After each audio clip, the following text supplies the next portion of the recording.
Hey there, folks. I'm back with the Dynamite review for October 26, 2022. So, first of all, off the top, my apologies for not being around last week. When I went to the live shows a couple of weeks ago, it was a great event. It was a good time, and I enjoyed talking about it at the end of the conclusion of the episode. But at the same time, it turned out to be a little bit too much fun. Unfortunately, I ended up catching. Long story short, I ended up catching COVID, which kind of threw my last week off completely. I basically lost my voice. I was stuffed up, and I was in bed for a day. And the end result was that I just wasn't in any condition to record the episode last week. But at the same time, I was able to get my strength back towards the end of the week and do some of my other live streams on Thursday and Friday. Although I did have to kind of truncate them and be very careful with it, I was able to finish those. And then this week, I'm feeling a lot better. So now I'm able to come back and do the episode proper. So I'm back with a couple of notes. So we're going to talk about the episode. Fortunately, things kind of transitioned well from last week's episode. Obviously, you had the great promo last week with MJF and William Regal, which played into this week a little bit, but I'll talk about that a little bit more when we get to that portion of the episode. But there were some interesting elements, I think, to this episode. You did see some storyline progression, which is great. You did see some interesting choices in terms of the structure of the show, but a couple of things that I was happy with. And unfortunately, I have to bring up certain types of formatting things just because the Tony Khan style is still very quirky, even this far into it. Although there were some good teasers and a couple of fun things that were thrown in there that I think are definitely worth talking about. And then at the very end, after I'm done the review, I'll talk about the Britt Baker interview slash podcast with Swerve Strickland, because that was a little bit of a topic of conversation this week. So I'll squeeze that in at the end of the review. So I'm back here with my notes. Let's get into the review. I'll go through a couple of different things. Again, I don't tend to focus too much on the in-ring action in terms of going blow by blow. That's not my thing. But if you're into it, I'll talk about which matches I thought were kind of fun. If you want to go back and watch them, by all means, do so.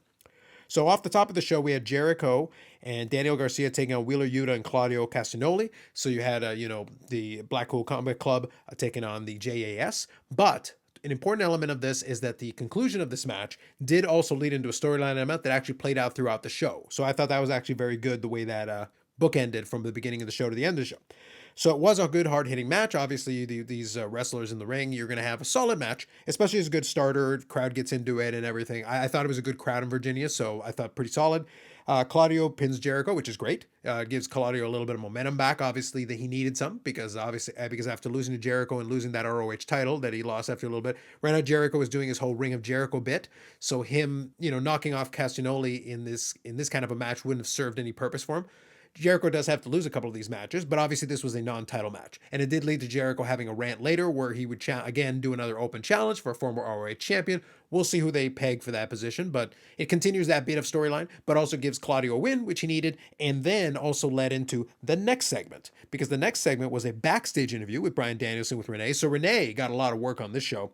I'll mention with Renee a lot during the course of this review. But a backstage interview with Bryan Danielson, which kind of played into his frustration with Daniel Garcia turning on him and then getting talked down to by Wheeler Yuta and a couple of different things. That all makes sense from the Bryan Danielson perspective. But then he was kind of interrupted by Wheeler Yuta and Claudio, who basically had to separate the two of them and said that we'll talk about this later. Again, good foreshadowing for something that was going to be used in storyline later on in the show. I will get to that later. But it was a good segment, because it kind of led into the possibility of dissension with the Blackpool Combat Club. And again, we'll talk about that more later on in the episode. But that was a bit of dissension tease there. Now, the next thing that I've got on here is actually something that I kind of want to think about and also to potentially talk about more later. There was a mysterious promo right after this that brought up a ton of mentions about the Elite. And Fightful has been on the ball on this throughout the day, talking about the possibility that it looks like things are going to move now. Apparently the investigation or whatever is going on, we don't know what the status of it is, but at the same time, it means something has happened where it looks like the Elite were around during the filming of this. So they had this teaser trailer that implied the Elite and showed them a bunch of times on the screen, but then also had them kind of faded out, kind of Thanos style. And then also in the AEW logo, the whole Elite and the E and everything, it was also kind of Thanosed out and kind of disintegrated, if you will. So it was kind of an interesting promo. As far as I could tell, it only aired once, right at this point in the show. So it was kind of an interesting thing to show before going into the commercial break. So we'll see what comes of that, but that was a little mini mysterious kind of teaser promo thing going on right after this segment. So that was kind of a neat thing that was thrown in there. Like I said, this show was formatted again weird, but I didn't mind this because we had the promo that kind of sowed the seeds of dissension. Then we had this Elite thing, and that was right after a match to start off the show, so fine. But they did stack promos a lot during the show, and that's something you'll hear from me again in a little bit. But this mysterious teaser, at least it leads to questions about So what does that mean? What is that going to lead to? Is the Elite going to show up? Is that going to happen soon? What's going to happen with that? Is it going to be Full Gear? There's a lot of questions that you can bring up with that I think is a good thing, because it gives a little bit of mystery. It gives you kind of a reason to pay attention and to keep an eye. So it's not a throwaway thing right after a segment, suddenly a little teaser trailer. Normally you're kind of not paying attention to it, and it was the only time, as far as I could tell, that it was brought up during the show or even shown. Nobody acknowledged it, but it was just kind of there, which is great. I thought that was a good, solid thing. Then we go into a promo with the JAS, basically kind of establishing that Jericho's angry about the whole thing. Actually, it might not have been a commercial break, but regardless, a promo with the JS where Jericho's mad, and then he does an open challenge to another ROH champion. He doesn't seem to care what division they are, tag team champions, women's champion, doesn't matter. Apparently, if you had an ROH title, Chris Jericho wants you in the ring. So that was fine. Then it led to our next match here, Swerve and Our Glory taking on FTR for the #1 contendership. Now, again, in the same vein, this was good in the sense that it did do a continuation of a couple of different storylines that are playing out. So regardless, it was going to be interesting. If it had been FTR versus the Acclaim, that would have been interesting. But also Swerve and Our Glory having a rematch against the Acclaim kind of plays into this whole angle that they're playing with it as well. So we have the continuation of the bit where Swerve is definitely playing the heel, with Keith Lee playing kind of the, partner who understands that he's kind of cheating and doing some stuff, but he's kind of playing more the babyface role. And at the other side of it, FTR is trying to get their title shot that they have been owed for a ridiculously long time, because they've been the #1 contenders, quote unquote. So both have a claim. And speaking of claim, the Acclaimed actually came out at the start of this match to sit at the top of the ramp and kind of observe the proceedings, which is fine. AEW doesn't overuse this trope too much, so that's fine. I think it worked out for this situation, and it gave the crowd a chance to see the Acclaimed, and they were able to get their pop, so that was great. So anyway, the Gun Club were also kind of hanging around in the front row. That would play into the match later on. So regardless, the match went on. Solid match. Both teams are very good in the ring, so no problems there. The match eventually broke down, and then Swerve hit a low blow on Dax so that Keith Lee doesn't see, as well as the referee. And then the Guns hold back Harwood, and Swerve and Our Glory earn the rematch with the Acclaim. Keith Lee ends up getting the pin, so he's the one who actually gets the pinfall to give them the rematch against the Acclaimed. But at the same time, Swerve helped them by cheating to win. And I think there was one more thing as well that Swerve did just before the low blow. But at the same time, the real closing sequence was low blow. Keith Lee hits his move and then pins him 1, 2, 3. And then they're the #1 contenders to take on the Acclaimed. That'll be the match, I think, at Full Gear, which is great. I think that's fine. That should be a fun matchup. They had a good, solid match the first time. I expect this next match to be good. And it gives the Acclaim, I would expect my prediction. Maybe I'll do a prediction episode prior to Full Gear, but my prediction would be the Acclaim retains and gives them a continuation of their title run, and then hopefully they hit the ground running and find some other opponents. But anyway, a rematch here, I don't think anybody's going to complain. So then after the match, the Guns attack FTR, and the Acclaim make the save. So that's kind of how you end off that section. And now we've got another match coming up here, probably a Full Gear. The next segment I've got on here is actually a good one because it does lead to something by the end of the show, which is great. Anything where I say something and it leads to something by the end of the show or leading into next week or something, that's always good. It's always good to have those connections and those little bookends on these various things. So is Saraya doing a kind of a discussion or a mini interview with Renee, but then he's interrupted by Britt Baker, and then they're kind of arguing with each other. It ends kind of abruptly, but then Renee basically says, if you want to talk to each other, let's do this the right way, or whatever. I forget how she phrased it, but basically implying there would be a follow-up to that, which there was. So like I said, good on them for that. And in this case, using Renee to help kind of further that piece. But it was kind of weird. It was kind of interesting. But one note I did make here, and again, I hate to keep harping on the formatting, but I've mentioned this, the way they booked this women's division has always been very odd to me. And I've got my theories that I've already given as to why I believe that is the case. But here was the good part. This was a feud that is continuing, so week-to-week continuation of this, good. And this was a feud that is continued, and it continued separate from the championship itself, also good. And on top of that, it happened in the first hour.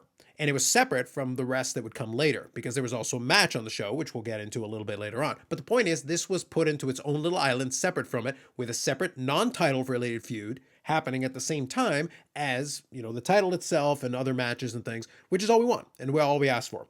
And I do want to make a note about that when I get to the women's match, but I'll come back to that afterwards. So next is an MJF promo with Renee. So like I said, Renee right here needs to be paid like quadruple, because she was apparently doing all the promos where anybody was involved with the microphone.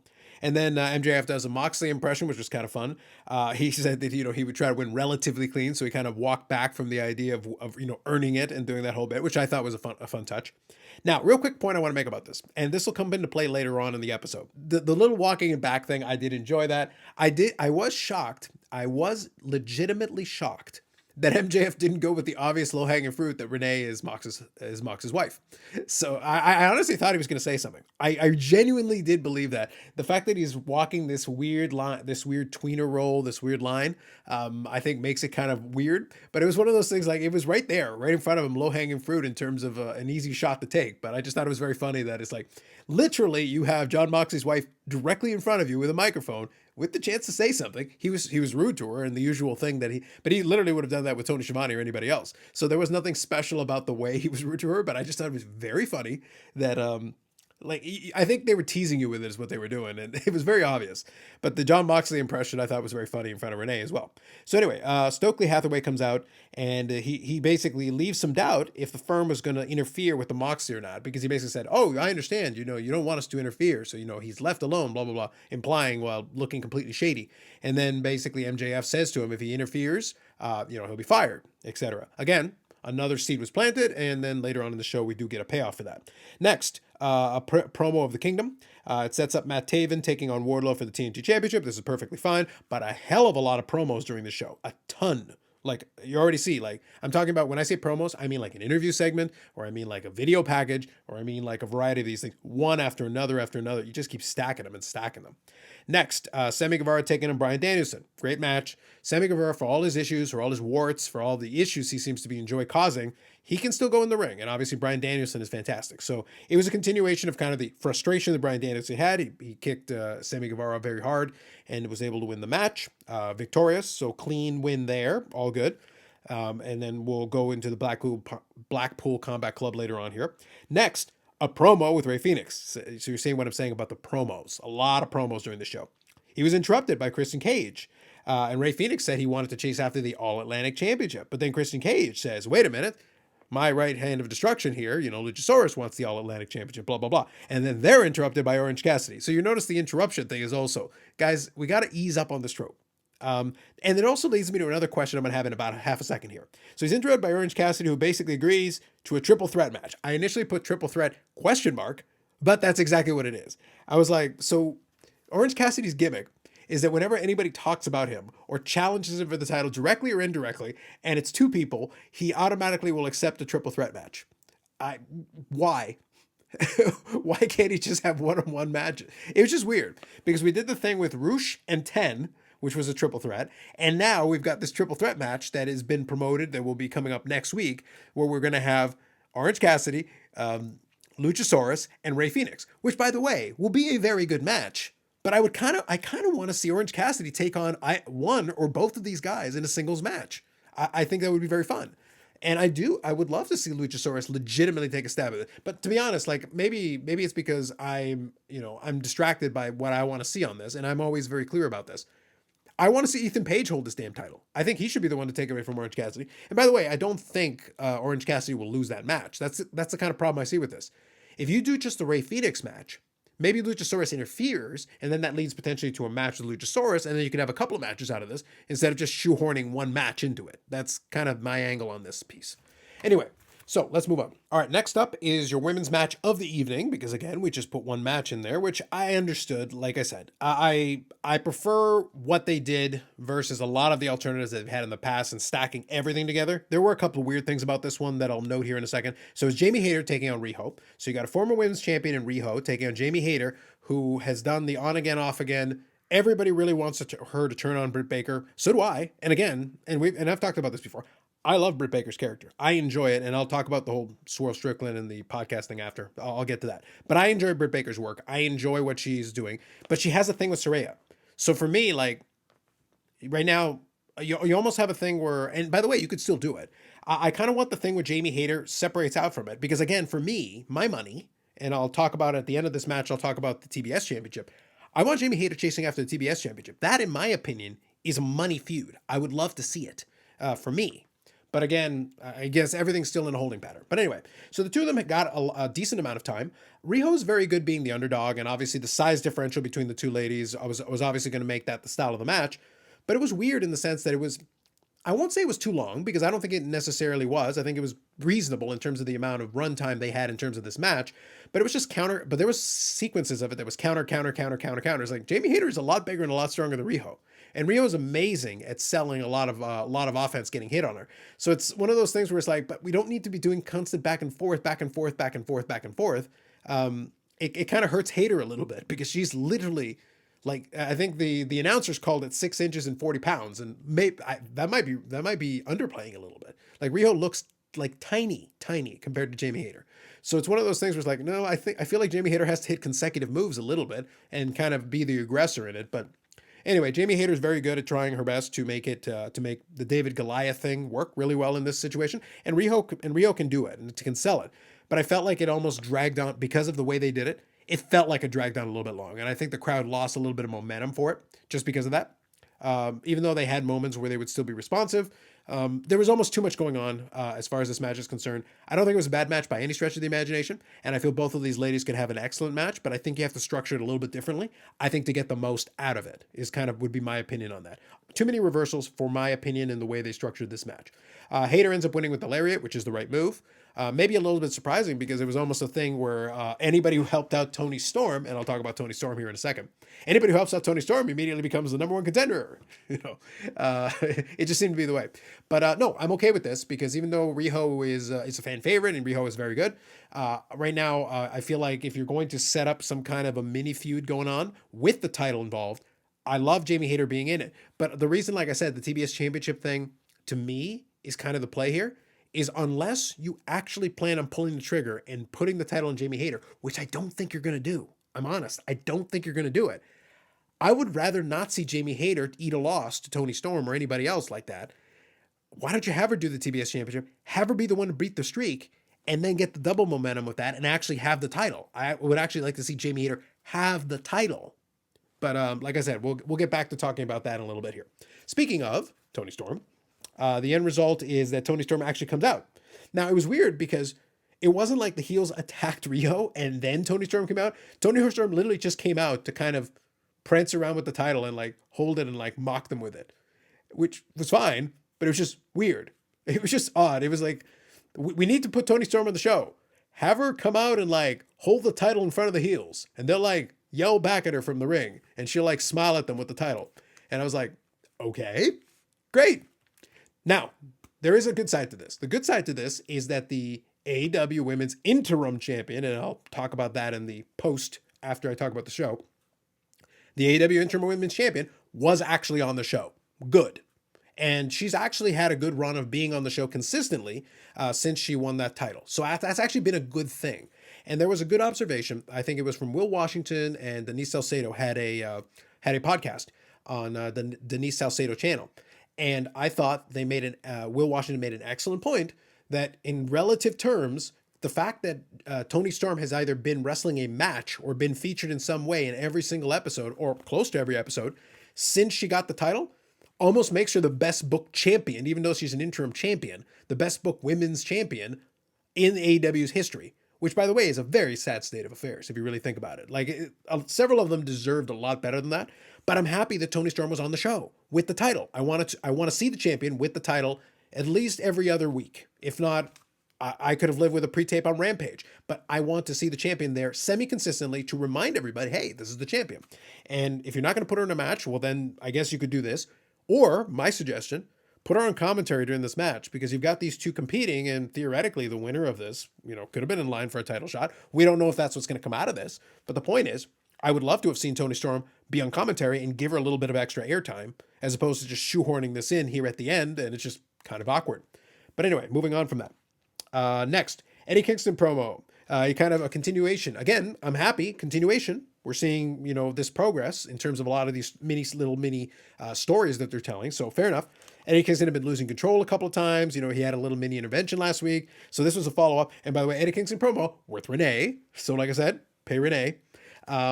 So basically he's tried to smile his way, did like this forced smile, and he basically wants people to leave him alone and then wanted to talk about Moxley instead. And anyway, fun. I enjoyed it for what it was. It was a short segment. Darby Allin pre-tape, followed by a Jay Lethal response pre-tape. Like I said, stacking a lot of promos. And actually, before I continue, one more thing. I'll quickly read this one. Then they did a little graphic for Britt Baker and Saraya having a segment. That segment that they had where they yelled back and forth with Renee leads to a sit-down interview for next week. So you do have a continuation. So good. That initial confrontation led to something. So they'll do a sit-down interview, presumably where they'll get a chance to talk some more, which is fine. That is the non-title feud program, whatever. Good. They can do that. Great. That gets them on the show, gives them something to do separate from the championship. But now you also need to establish what the heck's going on with the championship as well. Get Toni Storm her next opponent. Make it clear and obvious who that is. The sooner the better for me. Now, one more thing I want to say, actually, since I brought this up, and this is where the lack of consistency in kind of the way that AEW promotes that division is really disappointing. I will tell you something. To me, still, and unfortunately I didn't get a chance to talk about last week, but I also watched Rampage last week, and I want to emphasize this right now, I loved the way they got around the whole Jade saying, well, I'm going to stop the show if I don't get my title back. Although there was still a plot hole in that one. But still, the segment of her agreeing to allow one of the baddies to have a match as a way to avoid her protest, but then she comes out to try to protest anyway. And then Nyla Rose does show up technically and then steals her rental car while mocking her with the title. That segment was fantastic. And I mentioned this already a couple weeks ago. But I am really loving this little mini feud thing.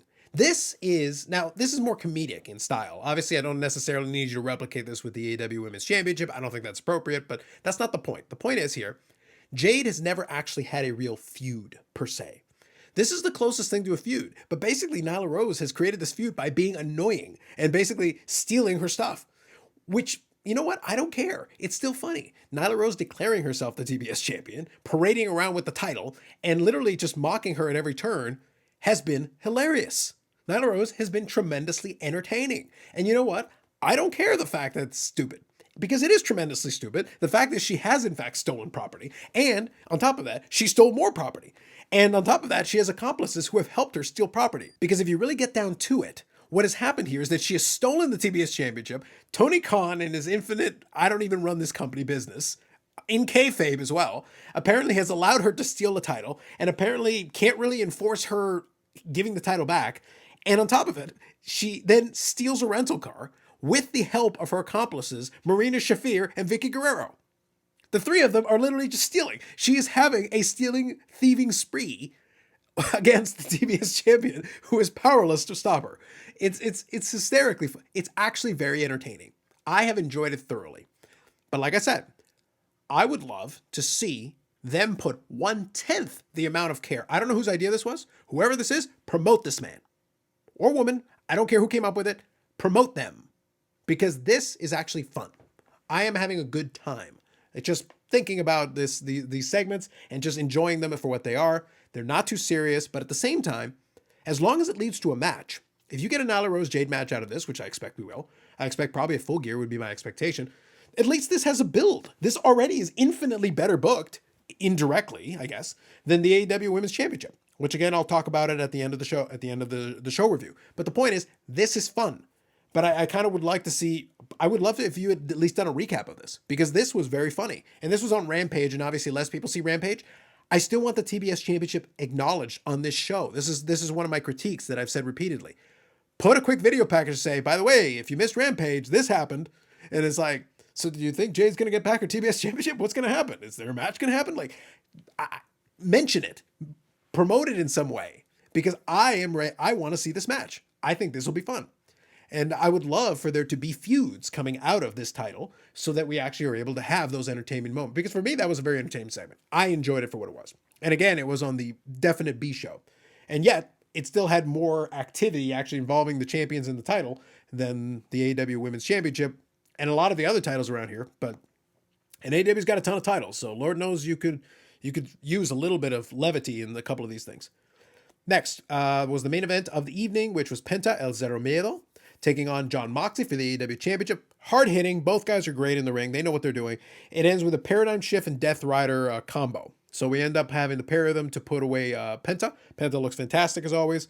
He's got a lot of personality and character. So and the story literally was that he was trying to become a double champion, which is great. That's completely fine.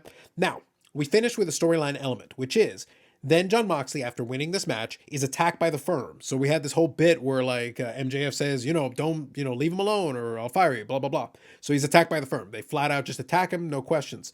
MJF kind of teases coming down. He's questioning himself. Oh, should I even interfere with this? Should I just let them beat him up? Blah, blah, blah.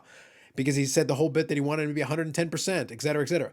Finally, he teases him. They're beating him down some more. Finally, he runs down, sprints down, and starts pushing them away. He's talking to Moxley. And then the Firm turns on MJF. And they beat him down, and they end up putting him through a table in addition to a variety of other beatings. And the Ego's Edge as well. Bonus points to Ethan Page for getting that spot in there. The Ego's Edge. But that is how we go off the show, with Stokely Hathaway and the Firm having firmly beaten up both guys and kind of turning on MJF, presumably. And that's how we go off the air. Okay, so in overall as a show, I enjoyed a lot of elements of this. Like I said, some of the matches went a little bit long for my taste, or its structure were a little bit odd. They doubled up a ton and tripled and quadrupled up on some promos, which is always kind of a weird thing that AEW does with their show structure. They like shoehorn promo after promo. They do these weird segments like Toni Storm literally just coming out, having her theme music and everything, just to stare at the heels and not say anything or necessarily do anything, which is odd. But you had a lot of continuations from previous episodes. I would have loved to have seen a little touch, a little note on the TBS Championship thing, like I mentioned a little bit earlier. You did have that teaser for the Elite, which I thought was very interesting, and it leads into questions of what's going forward. The fact that they just touched on it really briefly and then never mentioned it or even made note of it again, I thought was very interesting. I enjoyed that. I did enjoy the amount of things that actually had continuation from previous weeks. Some of them are odd, but I did enjoy that at least there was some acknowledgement and some movement towards it. Even the Darby Allin promo at least acknowledged Sting. So like there is acknowledgement of these different questions that the viewer would have. So that's actually really good. And I appreciate that. I would consider this episode to be a B episode, not a B plus, not a B minus, right in the middle of that B, because obviously there's still some flaws and still some holes in things that I'm not a huge fan of. I still don't like that so many titles don't have an obvious path. The AEW Championship has a path, which is wonderful. The TBS Championship, I suppose, in a way, has a path, but it wasn't acknowledged on the show. So that's why I say, like, that was a missed opportunity for me. I did appreciate that some of these promos led, we had breadcrumbs. We had something that started at the beginning, early part of the show, and then led to a payoff at the end of the show. We had the MJF promo, which then led to the closing segment. And I'll talk about the MJF thing again in a second. We also had the fact that the confrontation between Saraya and Britt Baker early in the show leads to a promotion for a sit-down interview next week. So that'll be a continuation of that. I love that there is at the bare minimum a non-title feud, and at least one of the titles is being feuded over, and potentially the other title. So that's good. Both those things are good. I like that there was at least some separation where something was in the first hour of the show and a couple of things were in the latter portion of the show. Fine. I can accept that. It is an improvement. It's a step in the right direction. Good. I can appreciate that there are various little elements that have continued from week to week. I can appreciate that we're going to have a great tag team match with Swerve in Our Glory. There was a continuation in that storyline. So the point is, there are storylines, and the Gun Club is having their own little mini feud with the tag team thing going on with FTR. That's great. They got the thing going on with the Firm. That's great. Whose side is the Firm on? That's great. These questions and these ideas are actually quite good. Now, that does lead us to the MJF thing here at the end. I don't mind the concept. I think it's interesting that they decided to go the route of really turning him into super tweener in terms of, he'll still say horrible things. He'll still allude to doing horrible things. His intention is to do horrible things. But at the same time, we're supposed to leave this open-ended because the Firm attacked him. So the Firm is against him now, right? It would not shock me if at Full Gear, the Firm totally helps him win.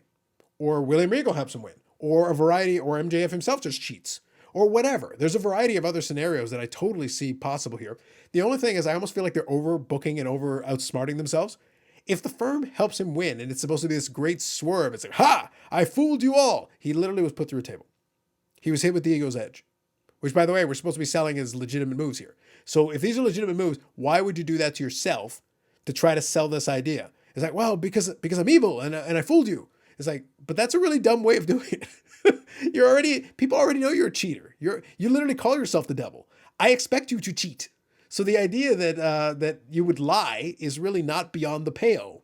It's just very odd that, again, assuming this ends up being like a swerve, pun intended, and that MJF was in cahoots with the Firm all along, and this was a way of fooling us all, and blah blah blah. It's like, guys, you're over engineering, you're overthinking this. You're really look.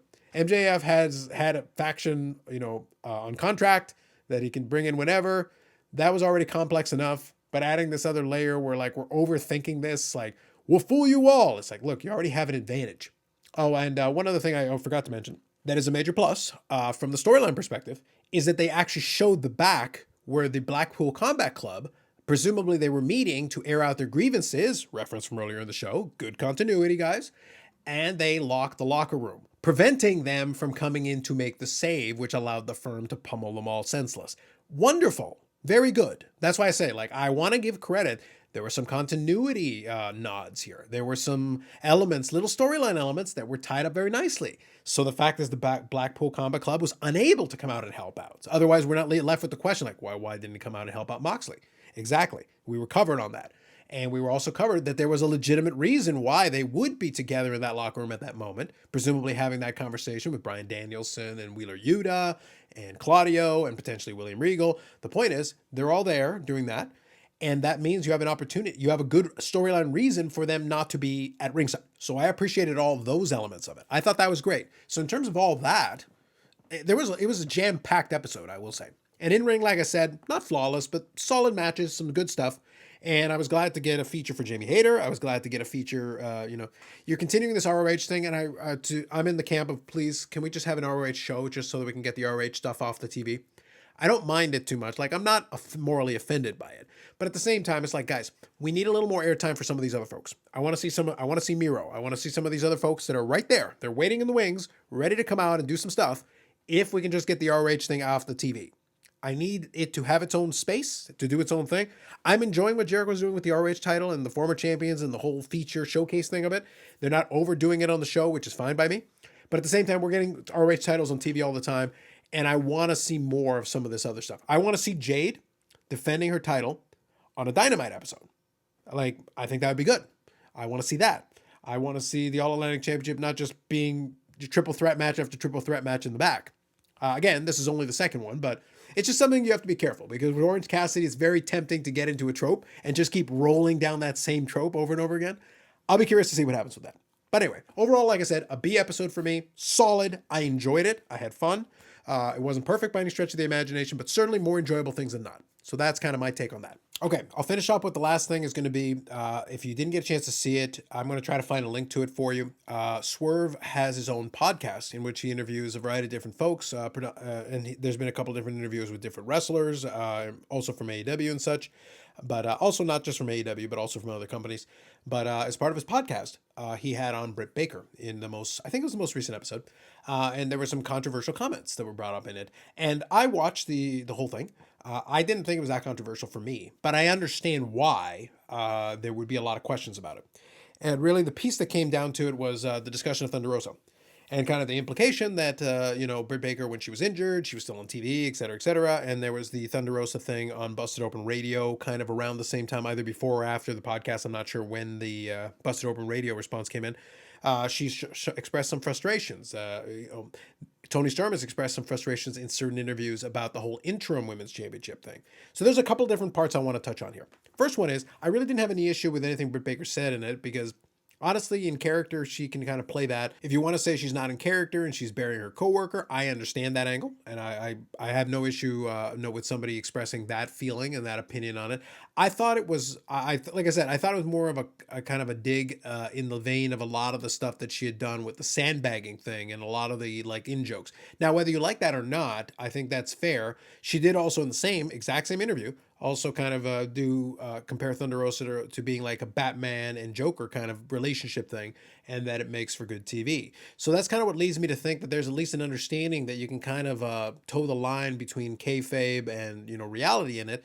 Even though, like I said, for the most part, a lot of the discussion centered around her dental practice and how she got into the business and how she went and did a lot of. So you're interweaving a lot of regular life into it, but all you got to do is look at a lot of what MJF does, where he'll do these segments where he'll talk about certain things in a pretty straightforward way and then immediately shoot back into character and kind of shift back and forth between the two.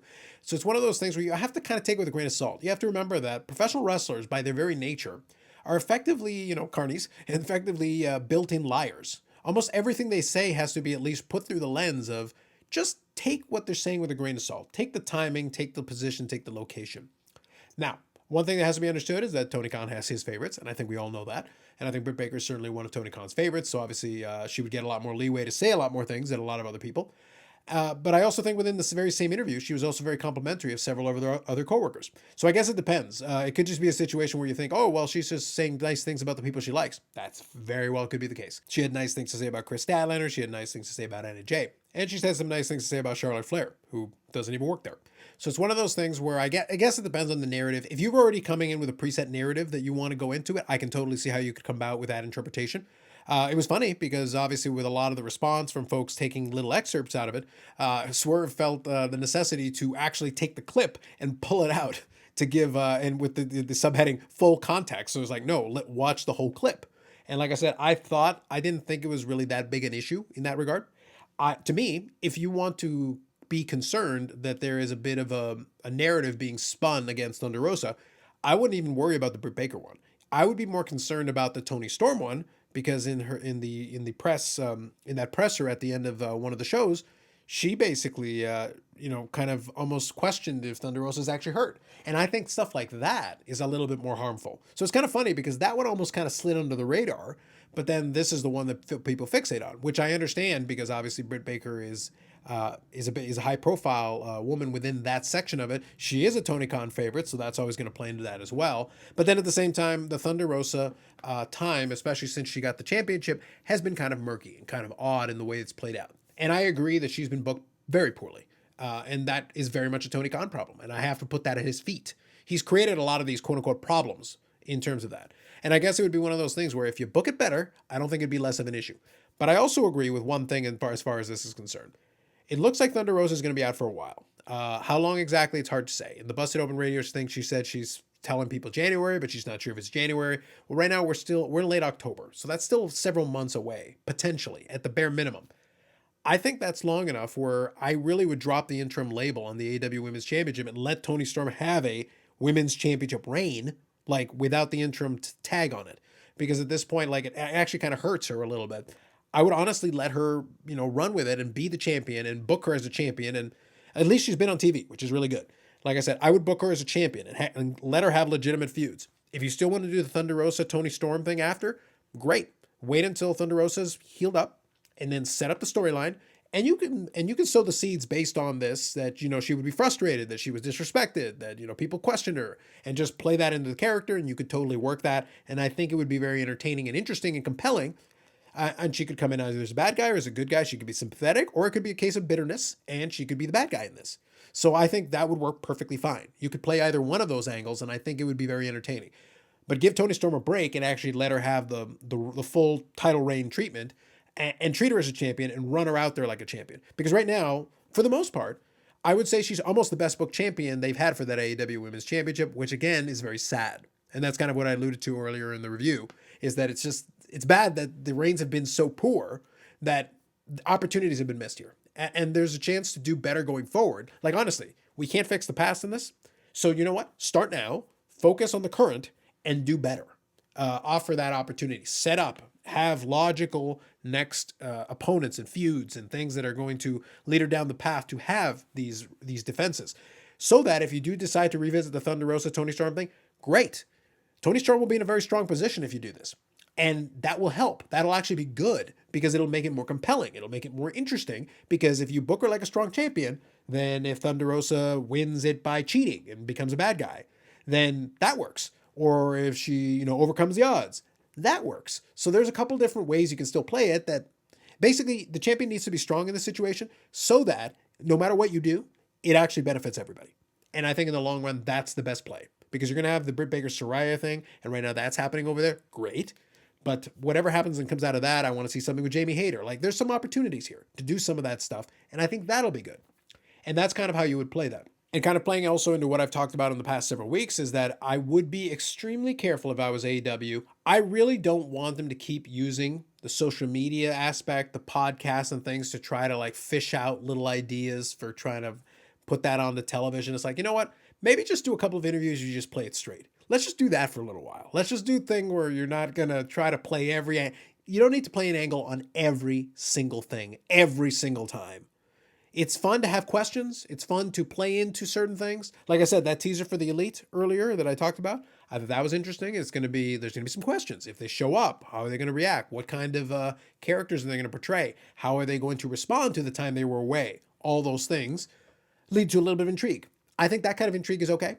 I think playing around a little bit too much with the locker room chemistry perception that people have of it, you want to be careful with that kind of stuff. I really don't want to keep going down that well because it's dangerous in the long run. Anyway, I wanted to talk a little bit about that. That's just my opinion. That's just how I look at it and how I see it. Anyway, so thank you very much. Glad to be back and be able to chat a little bit about this. It's fun. I'll be back with upcoming things. I've got a couple of ideas of some videos that I'd like to do. Obviously, I'll be back next week for another review, so it'll be fun with that. I'm curious what you thought about the podcast, what you thought about the episode, what you think about what's coming in full gear, where some of the storylines are going. Anything you want to chat about as far as that's concerned in the comment section, that's awesome. Appreciate that. I'd love if you would hit the like button or subscribe for the support. I appreciate that. Otherwise, I'll be back with more. Thanks very much, and we'll catch you in the next one.